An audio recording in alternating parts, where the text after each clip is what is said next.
Em Vô trong coi đi anh. à, chờ anh xíu. Dạ. Bữa nay anh đi xây nhà cho anh em. Dạ.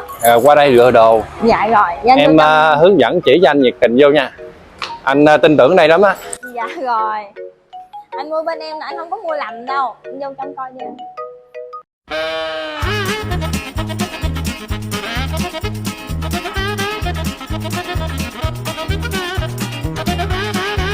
Dạ rồi, vậy cái này của anh á là có cái gạch nền nè ha, gạch ốp toilet nè, gạch mặt tiền, chân mặt tiền với lại bồn cầu, lavabo với lại cái bồn nha anh. Dạ rồi, vậy cái này em gửi hóa đơn lại cho anh ha. Khoan em ơi. Bữa nay anh chưa có tới mua, anh chỉ tới tham khảo thôi, có gì báo em sau.